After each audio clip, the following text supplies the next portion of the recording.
In this video, we're going to take a look at using templates. Now that we have vCenter, we're able to create copies of virtual machines that are reset to the appropriate install settings, and also that we can customize the machines as we deploy them. So as we deploy new virtual machines from those templates, we can actually provide all of the installation settings directly inside the interface of VMware. It'll actually create an answer file for us using whatever is appropriate to that environment. I'm going to demo it on Windows, but this also works on Linux and most of the other operating systems that VMware supports. So in this case, W2K8R2-1. I haven't done very much to set it up in any particular way, but maybe I've joined it into the domain. I hope I've at least installed VMware tools in it. Potentially I've set up other security tools and other things that are required in my environment, and I've tuned it just the way I like it, and now I want all of my Windows 2008 machines to be based on that configuration.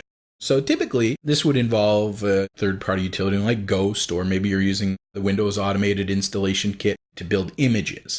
And you've probably sysprepped a particular master golden image from one of your systems, and then you capture that image and so on. Our process here is a little different. We never have to execute sysprep. It's going to do it for us. If we're running Windows Vista or later as our operating system inside the template, sysprep is already included as part of Windows. If you're running an older version of Windows, you're going to need to copy the sysprep files onto your vCenter server in order for vCenter to be able to run them.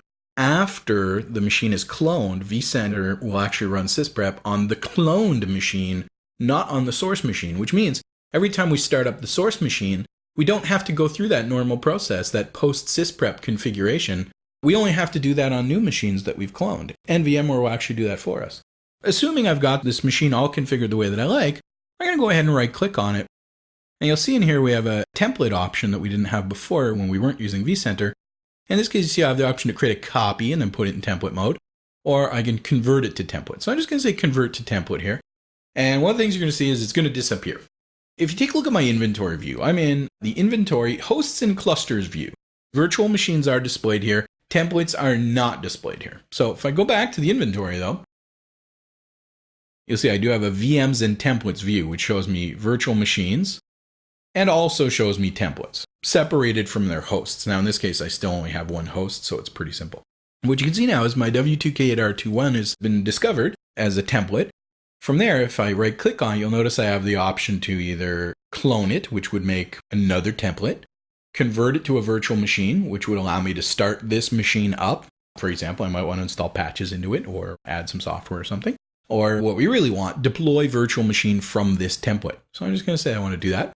Now it asks me the details of my new virtual machine. I guess I'm going to call this one W2K8R2-3, and I'm going to put it in my lab environment 1 data center. And then pick the host in that data center. Click next. And it says, well, what would you like your disks to be? Would you want them to be whatever they were in the template? Our template might be thin provisioned, and we want our production machines to be thick provisioned. So that's at least one case where we'd want to change it. In this case, I believe my template was thin, and I want to keep it as thin, but it doesn't give us a lot of detail about that. So you know what, just to make sure, I'm just going to say I want them thin. Now you'll see that I do have a little bit of a warning here saying that we don't have any VM storage profiles set up. That's okay. This is part of storage discovery to help us try and locate the right type of LUNs, the right type of data stores to put our virtual machines on. So now I've got an NFS data store that we connected to. I showed you in one of the other videos. I'm going to go ahead and select it. We're going to put the newly deployed virtual machine there. Now, if I want, I could go to advanced, and if I have multiple files associated with that, I could put the different virtual disks onto different data stores, or I could change where the VMX file goes. In this case, I don't need to do that. I'm just going to go ahead and click next. Now, it asks me if I want to power the machine on after creation. Might as well. But it also asks me if I want to customize the guest OS. So it will run sysprep for me. If it just runs sysprep, then when I start it up, it's going to ask me for all the things I would normally be asked as part of a Windows setup. So in this case, I want to actually not wait for it to come up and then fill in all those things whenever it decides to prompt me. I want to set what I want and then walk away. So I'm going to say I want to customize it using the wizard. And then I just provide all the install details that I would normally right here. Lots of times, the virtual machine name and the computer name, I personally find it's easier if they match. So I can say, just use the virtual machine name. Or I can have it prompt me for a name later. Or I can enter a name here, and I can even have it append a numeric value. If you're thinking of this as an interactive process that you're going to do every time you create a virtual machine, some of these settings seem a little silly, like adding a number to the end of it and so on. But if we save these settings as a customization specification, which we can then access again and reuse these settings again, that could be very useful if I use options like use the virtual machine name, that I never have to touch anything here if they all have the same CD key, if they all have the same administrator password, if I'm using dynamic options like this, if I'm using DHCP, for example, maybe I can set that stuff up some other way. Maybe I even have DHCP reservations set up to give them the address that I want without having to provide it for them. So in this case, I'm going to say use the virtual machine name.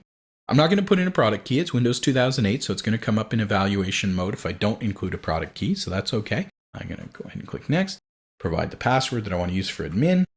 And you'll notice you can also say to log in automatically as administrator a couple of times to maybe help with policies or anything that might happen as a result of a script or something after we've logged in those first 1 or 2 or 3 or 4, however many times we pick here. I don't need to do that. I'm just going to go ahead and click next and choose my time zone. If I do specify that it should log in automatically after it's customized, I can add commands here. I don't need to do that. I can specify whether I want typical network settings, such as DHCP, or if I want to use manual settings, I'll just leave it at DHCP. I can have it join the domains, and I can also specify what username and password to use for that. And then probably the most important is generate new security ID is very important. If the machine we cloned is already part of the domain and we don't generate a new security ID, we're going to cause difficulties for logging into Active Directory on those machines. So I'm going to save these. I'm going to call this typical Windows 2008 settings. I could have it edit the hardware afterwards, but that just brings up the settings dialog, so nothing really special. Keep my hands off of the keyboard and just wait for it to finish. Okay, while that's running, let's take a look at an example of deploying another virtual machine using those same settings I had done before, and we'll see that now it's a very streamlined deployment process. So I'm just going to right-click on my -1 and deploy yet another virtual machine from that template. Same options I had before. I mean, I do need to provide some details, at least at the VMware layer. I'll put that on my NFS. In this case, I'm going to say customize using an existing customization specification. I'm going to pick my typical Windows 2008 settings, so I don't need to change the computer name because I said just use the virtual machine name. I don't need to change the IP address because I said just use DHCP. All the passwords are the same, time zone's the same, so I could just click next and be done with it. But you'll notice I also have the option that says use the customization wizard to adjust the specification before deployment. So pick those default settings up, and then I can change them only where I need to. Both of those can be very useful. In this case, I'm just going to try and do it as hands-off as possible, and that's it. So that's going to take a little bit of time. I'm going to let that run, and we'll start a new video that shows the first boot process after the cloning has occurred.